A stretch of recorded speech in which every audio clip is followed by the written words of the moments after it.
শুনছেন, ফ্যানটা একটু বন্ধ করে দিন তো। ঘরে একটাও ছারপোকা নেই, কিন্তু মনটা যেন অস্থির। একটু নিরালায় বসুন, গল্পটা জমবে। আজ আমি অন্তরা আপনাদের আমার জীবনের এমন এক অধ্যায়ের কথা বলবো, যা শুনলে হয়তো অনেকেই আঁতকে উঠবেন, আবার হয়তো কেউ কেউ নিজের অজান্তেই একটা দীর্ঘশ্বাস ফেলবেন। আমার বাড়ি মুর্শিদাবাদে। এখানকার মাটির গন্ধ, গঙ্গার বাতাস আর সবুজ ধানের ক্ষেত আমার মনকে শান্তি দেয় বটে, কিন্তু মনের গভীরে যে ঝড় বয়ে যায় সে কথা কাউকেই বলতে পারিনি এতকাল। আজ ভাবলাম, না, আর চাপা দিয়ে রাখব না। যা হয়েছে তা হয়তো ঠিক নয়, কিন্তু মানুষের মন বলে কথা, তাকে কি আর বাঁধ মানে? জানি এসব শুনে হয়তো অনেকেই আমাকে বিচার করবেন, কিন্তু বিশ্বাস করুন, পরিস্থিতিগুলো এতটাই জটিল ছিল যে নিজেকে সামলে রাখাটা ছিল পাহাড় ঠেলে সরানোর মতো। আর আমি তো রক্তমাংসের মানুষ। এই যে দেখুন না, এখন আমি একটা হালকা রঙের সালোয়ার কামিজ পরে বসে আছি। কাপড়টা এতটাই পাতলা আর নরম যে শরীরের প্রতিটি ভাঁজ যেন স্পষ্ট বোঝা যায়। বিশেষ করে যখন বাতাস লাগে তখন কাপড়টা শরীরের সঙ্গে লেপ্টে যায়, একটা অদ্ভুত আবেশ তৈরি হয়। বুকের কাছে কামিজের গলাটা একটু খোলাই আছে, আর ওড়নাটা পাশেই রাখা। ইচ্ছে করেই পরিনি। কেন জানেন? হয়তো অবচেতন মনে চাইছিলাম আমার ভেতরের এই লুকানো আকুলতাটা যেন আরও বেশি করে প্রকাশিত হয়। আমার চুলগুলো কোমর ছাড়িয়ে নিচে নেমে গেছে, আর কপালের ওপর দু একটা ছোট চুল উড়ছে। আয়নার সামনে দাঁড়িয়ে যখন নিজেকে দেখি, তখন বুঝি বয়স যতই হোক, লাবণ্যটুকু এখনও হারায়নি। বরং বলা যায় একটা অদ্ভুত পরিপক্কতা এসেছে, যা হয়তো পুরুষদের চোখ টানে আরও বেশি। আমার চোখ দুটো বেশ টানা টানা, আর কাজল পরলে আরও গভীর দেখায়। অনেকেই বলেন আমার হাসিটা নাকি খুব মিষ্টি, যেন মন কেড়ে নেয়। কিন্তু এই হাসির আড়ালে কত যন্ত্রণা লুকিয়ে আছে তা কজন বোঝে? আমার ঠোঁট দুটো প্রাকৃতিকভাবেই গোলাপি, আর কথা বলার সময় কেমন যেন একটা মাদকতা তৈরি হয়। আমার শরীরটা ঠিক মডেলদের মতো স্লিম নয়, বরং বলা যায় একটু ভরাট। বিশেষ করে আমার কোমর আর হিপের অংশটা বেশ ছড়ানো। অনেকেই বলেন এমন শারীরিক গড়ন নাকি নারীদের আরও আকর্ষণীয় করে তোলে। আমার মনে হয় সৃষ্টিকর্তা আমাকে হয়তো একটু বেশি আবেগপ্রবণ করে তৈরি করেছেন। তাই তো এমন সব ঘটনার মুখোমুখি হতে হয়েছে আমাকে, যা সাধারণের জীবন থেকে অনেক দূরে। এই গল্পটা হয়তো অনেকের কাছে অস্বস্তিকর ঠেকবে, কিন্তু বিশ্বাস করুন, এর প্রতিটি অক্ষর আমার হৃদয়ের রক্তক্ষরণ দিয়ে লেখা। যদি আমার এই স্বীকারোক্তি আপনাদের ভালো লাগে, তাহলে চ্যানেলটা সাবস্ক্রাইব করতে ভুলবেন না। আপনাদের সমর্থন আমার মতো অনেক নারীর জন্য সাহস যোগাবে, যারা সমাজের চোখে ভুল করলেও ভেতরে ভেতরে শত যন্ত্রণা নিয়ে বেঁচে থাকে। আমার বিয়ে হয়েছিল প্রায় 10 বছর আগে। স্বামী সুমিত, সরকারি চাকুরে, ভালো মানুষ, সোজা সাপটা। কিন্তু একটা জিনিস ছিল না, যা হয়তো একটা মেয়ের মনকে সবসময় চঞ্চল করে রাখে। সেটা হলো মনের গভীরের সেই অদৃশ্য টান, সেই আদিম আকর্ষণ। আমাদের দাম্পত্য জীবনটা ছিল একরকম সাদামাটা, ছক বাঁধা। সকালে ঘুম থেকে ওঠা, ঘরদোর সামলানো, ওর অফিসে যাওয়া, আমার একাকী দুপুর, তারপর সন্ধ্যা, রাতে খাওয়া দাওয়া, তারপর ঘুম। এর মাঝেই দুজনের জীবনটা যেন একঘেয়ে হয়ে গিয়েছিল। সুমিতের কাছে ভালোবাসা মানে ছিল দায়িত্ব পালন করা, আর আমার কাছে ভালোবাসা মানে ছিল আরও অনেক কিছু, যা হয়তো কোনোদিন বুঝতেই পারেনি। এরপর আমাদের জীবনে এলো শুভ, সুমিতের ছোট ভাই, আমার দেবর। বয়সে আমার চেয়ে বছর দুয়েকের ছোট। যখন প্রথম দেখেছিলাম তখনও সবে কলেজে উঠেছে। ছিপছিপে শরীর, মাথায় কোকড়ানো চুল, আর চোখে এক অদ্ভুত দুষ্টুমি মেশানো সরলতা। প্রথম ওকে আমি ছোট ভাইয়ের মতোই দেখতাম। ওর ফরমাইশ শুনতাম, হাসি ঠাট্টা করতাম, কিন্তু সময়ের সাথে সাথে সেই সম্পর্কটা কেমন যেন পাল্টে যেতে লাগলো। আমি নিজেও বুঝতে পারিনি। ও যখন কলেজে যেত তখন দেখতাম কেমন একটা উদাসীন ভঙ্গিতে চলে যেত, কিন্তু ফিরলে যেন ওর চোখের চাউনি পাল্টে যেত।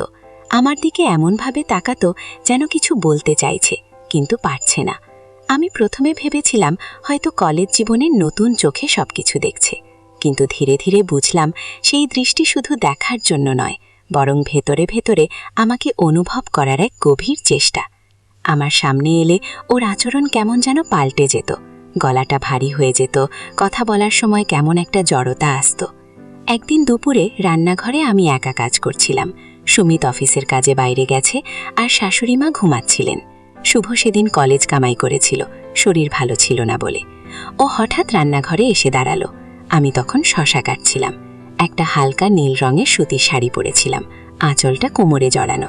শুভ দরজার পাশে দাঁড়িয়েছিল, কোনো কথা বলছিল না। আমি ওর দিকে ফিরে তাকিয়ে বললাম, কিছু লাগবে শুভ? শরীর এখন কেমন আছে? ও শুধু মাথা নেড়ে না বলল, আর ওর চোখ দুটো আমার কোমরে আটকে রইল। আমি অস্বস্তি বোধ করলাম। দ্রুত আঁচলটা নামিয়ে গায়ে জড়িয়ে নিলাম। ও যেন আমার চোখের ভাষা বুঝতে পেরেছিল। দ্রুত চোখ নামিয়ে বলল, ভাবি, আপনার হাতে একটা মোচা দেখতে পাচ্ছি, আজ কি মোচার ঘণ্ট হবে? ওর গলার স্বর শুনে আমার কেমন যেন অদ্ভুত লাগলো। একটা কাঁপুনি ছিল সেই স্বরে। এরপর থেকে এই ধরনের ছোট ছোট ঘটনা বাড়তে লাগলো। শুভ আমাকে দেখলেই কেমন যেন অস্থির হয়ে উঠত। মাঝে মাঝে আমার কাছাকাছি এসে দাঁড়াতো, এত কাছাকাছি যে ওর শরীরের উষ্ণতা আমি স্পষ্ট অনুভব করতে পারতাম। ওর নিঃশ্বাসের শব্দ আমার কানের কাছে এসে বাজত। আমি বারবার নিজেকে বোঝাতাম যে ও আমার দেবরের মতো, ভাইয়ের মতো। কিন্তু ওর চোখে যখন তাকাতাম, তখন সেই ভাইয়ের চোখে এক অজানা আগুন দেখতে পেতাম। একদিন রাতের খাবার পর আমরা সবাই টিভিতে সিরিয়াল দেখছিলাম। সুমিত অন্যমনস্ক হয়ে নিজের ফোনে কিছু দেখছিল। শুভ আমার পাশে বসা ছিল। হঠাৎ ও অজান্তেই ওর পা দিয়ে আমার পায়ের পাতায় আলতো করে চাপ দিল। আমি চমকে উঠলাম। ওর দিকে তাকাতেই দেখি ও নিষ্পাপ মুখে টিভির দিকে তাকিয়ে আছে, যেন কিছুই হয়নি। আমার বুকটা ধুকভুক করে উঠল। আমি পা সরিয়ে নিলাম, কিন্তু কিছুক্ষণ পর আবার সেই চাপ, এবার একটু জোরালো। আমার গা শিরশির করে উঠল। সে রাতে আমার আর ঘুম আসেনি। কয়েকদিন পর শাশুড়িমা তীর্থ করতে গেলেন। বাড়িতে আমি আর সুমিত আর শুভ। সুমিতের অফিসের কাজ বেড়ে যাওয়ায় ওকে প্রায়ই রাত করে ফিরতে হতো। দিনের বেলা আমি আর শুভই থাকতাম। শুভ তখন ইউনিভার্সিটিতে পড়তো, ওর ক্লাসগুলো সকালে। দুপুরে এসে আবার আমার সাথে গল্প করত। একদিন দুপুরে শুভ এলো ঘরে। আমি তখন বারান্দায় বসে বই পড়ছিলাম। ওর হাতে একটা নতুন গল্পের বই। সে আমার পাশে এসে বসলো, খুব কাছে। বইটা আমার হাতে দিয়ে বলল, ভাবি, এই বইটা পড়ুন, আপনার ভালো লাগবে। আমি বইটা হাতে নিলাম, আর ঠিক তখনই ওর আঙুলগুলো আলতো করে আমার আঙুল ছুঁয়ে গেল। আমি হাত সরিয়ে নিতে পারলাম না। ওর স্পর্শে আমার শরীরে এক অদ্ভুত শিহরণ জাগলো। আমি ওর দিকে তাকালাম। ওর চোখ দুটো জল করছিল। ও খুব নিচু স্বরে বলল, ভাবি, আপনাকে খুব সুন্দর লাগছে। এই প্রথম ও সরাসরি আমার রূপের প্রশংসা করলো। আমার গাল দুটো গরম হয়ে উঠল। আমি কিছু বলতে পারলাম না, শুধু বইয়ের পাতায় চোখ রাখলাম, যদিও একটা অক্ষরও আমার মাথায় ঢুকছিল না। এরপর থেকে শুভর আচরণ আরো সাহসী হয়ে উঠল। ও সুযোগ পেলেই আমার কাছাকাছি আসতো, গায়ে হাত দিত অজান্তেই। কখনো শাড়ির আঁচল ঠিক করে দেওয়ার নাম করে পিঠে হাত বুলিয়ে দিত, কখনো চেয়ারে বসার সময় পেছন থেকে কোমরটা ছুঁয়ে দিত। আমি ভেতরে ভেতরে যুদ্ধ করতাম। এক অংশ বলতো এসব ভুল, পাপ, আর এক অংশ বলতো এতে এমন কি ক্ষতি, সুমিত তো কখনো আমার দিকে এভাবে তাকায় না। আমি অসহায় হয়ে পড়তাম। সুমিতের উদাসীনতা আমার ভেতরের শূন্যতাকে আরো বাড়িয়ে তুলেছিল, আর শুভ সেই শূন্যতা পূরণের এক নীরব চেষ্টা করছিল। একদিন রাতে সুমিত একটা অফিসের কাজে বাইরে গেল, ফিরতে 2 দিন লাগবে। সেদিন আমি রাতে খাবার খেয়ে শুয়েছিলাম। হঠাৎ মধ্যরাতে দরজায় একটা শব্দ, মৃদু টোকা। আমি চোখ কচলে উঠে বসলাম। কে? আমার গলা দিয়ে শুধু এইটুকুই বের হলো, আমি ভাবি, শুভ। ওর গলাটা কেমন যেন কাঁপছিল। আমার বুকের ভেতরটা ধরফর করে উঠল। এই রাতে আমার ঘরে? আমি ভয়ে ভয়ে দরজা খুললাম। শুভ দরজায় দাঁড়িয়ে, মুখে কেমন একটা আতঙ্ক। কি হয়েছে শুভ, এত রাতে?